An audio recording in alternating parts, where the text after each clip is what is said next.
ran water chemistry for the Fenlo's Reach Survey Office for 6 years before anyone bothered to ask what I thought of the Murkwater stories, and my answer never changed. Folklore is what people call a gap in the data.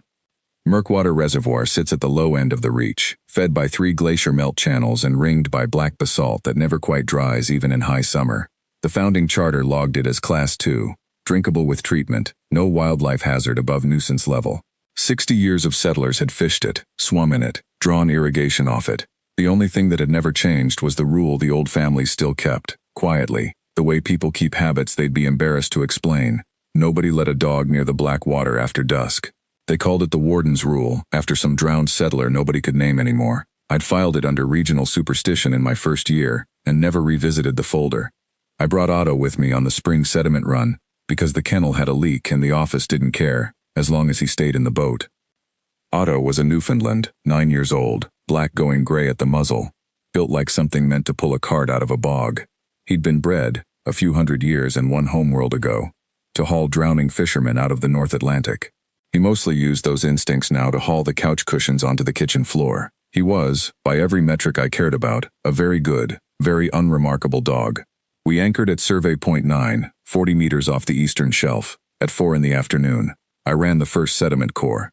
Otto lay across the stern with his chin on the gunnel, watching the water the way he always did, which is to say not very hard. At 4:11 he sat up. I want to be precise about what happened, because I've told this story twice now to people who wanted it to be more dramatic than it was, and it wasn't.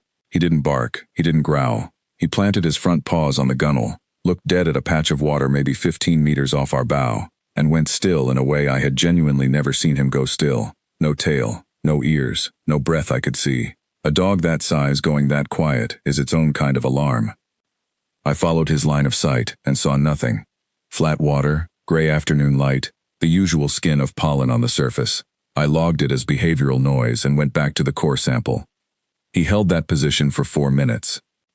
At 4:15, the water where he was looking dropped by perhaps 6 centimeters, all at once, in a wide, slow circle, the way water drops when something enormous displaces itself just beneath the surface without breaking it.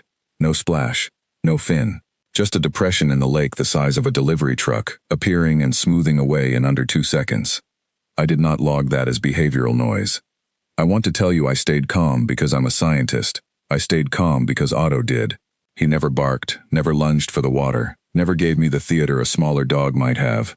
He simply refused, with his whole 90 kilos, to let me steer the boat 1 meter closer to that patch of lake. When I tried to bring us about toward it to get a better sample, he stood, planted himself between me and the gunnel, and would not move. It took him perhaps 3 seconds to decide the conversation was over. We went home. I did not sleep well, and I ran the office's full historical incident log at 2 in the morning, the actual one, not the settlement charter summary.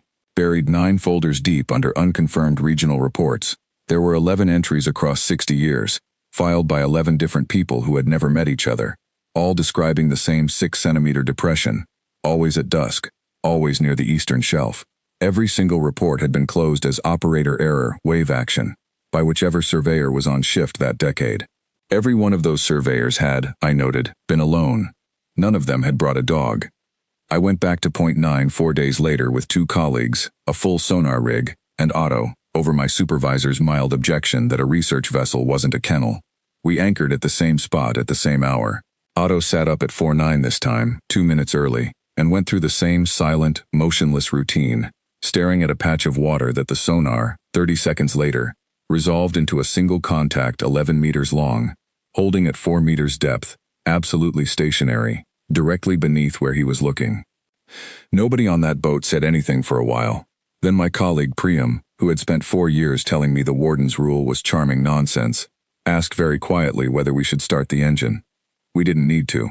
Otto held his position at the gunnel for what the sonar log timestamps as 6 minutes and 40 seconds. Then, all at once, he sat back down, shook himself once the way he did after any long, tense stillness, and put his chin back on the gunnel like nothing had happened. The contact on the sonar sank, unhurried, to 9 meters and held there, no longer moving toward us, no longer moving at all in any way that read as interested. It never surfaced, it never has, in the 8 months since, on any survey where Otto has been aboard.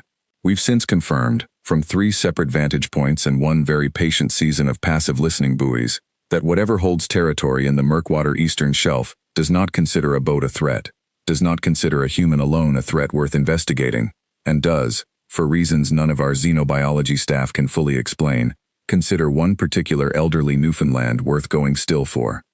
Our working theory, and I want to stress it is a theory, is that it isn't fear on either side. Whatever reads presence in that lake reads calm the way calm actually is. Something large, unbothered, and entirely uninterested in a fight it has no reason to start. Otto has never once threatened it. He has simply refused, patiently and without a single wasted motion, to pretend it isn't there. Apparently that is enough to be taken seriously by something that size. Apparently it always was, for 60 years, to every dog whose owner never got the chance to bring it along. The warden's rule is in the survey charter now, under its real name, with an addendum in my own handwriting. Dogs cleared for Eastern Shelf work, on a rotating basis, indefinitely. Point 9 is logged Class 2B. Drinkable with treatment, resident apex fauna, unconfirmed lethality, confirmed disinterest. My supervisor signed off on the reclassification without comment, which from her is as close to an apology as 60 years of dismissed reports were ever going to get. Otto has not been swimming since. He goes down to the shore most evenings anyway, sits at the tide line with his chin up, and watches the water the way he always did. Not very hard, until, every so often, for exactly as long as it takes, he does.